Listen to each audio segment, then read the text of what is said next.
Elon Musk, Vivek Ramaswamy and Republican senators are hinting at where the new Department of Government Efficiency will make some budget cuts. Suggestions, by the way, range from the defense budget and the IRS all the way to public broadcasting.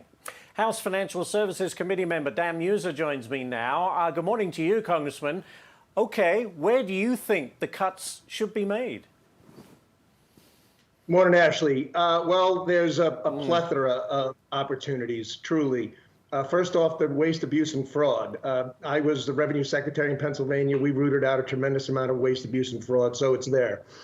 It's the number of employees within the federal government. Here, the Democrats, of course, and Biden wanted to hire another 87,000 IRS agents, which is outrageous. I know that won't work. The projections were off. That can't happen. That won't happen. And the 80,000 that are employed there can be reduced. We can save billions and billions in contracting, in pharmaceuticals. There's a lot of savings. I'll just add this quickly, Ashley. 4 years ago, our spending was $4.6 trillion. Today, it's 6.7. Now, granted, a lot of that was COVID, but it never ratcheted down. Even with Biden's 20% inflation, that on top of the 4.7, that would equate to about 5.6.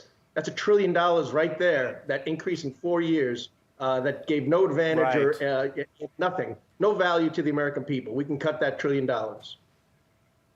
I hope you are right. It sounds great. I mean, they always say government efficiency is an oxymoron, but gosh, if someone could get in there, they can be successful. I have a feeling there's a lot of waste that could be cut away. But I want to get to this, Congressman. Donald Trump's tariffs on Canada reportedly will still apply to crude oil imports. And some analysts are warning that it could lead to a rise in gas prices. Look, you're from Pennsylvania, a big energy producer. What do you make of Trump's tariffs?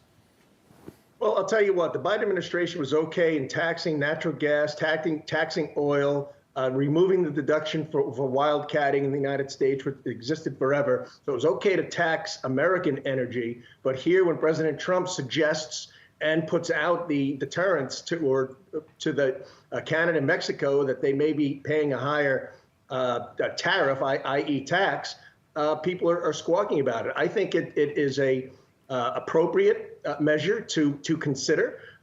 We are an unbelievably great customer to Mexico and Canada, and we're not happy with the status quo. So they need to change things. You know, they bring in almost 20% of their revenue, they meaning Mexico and Canada, from their oil revenues.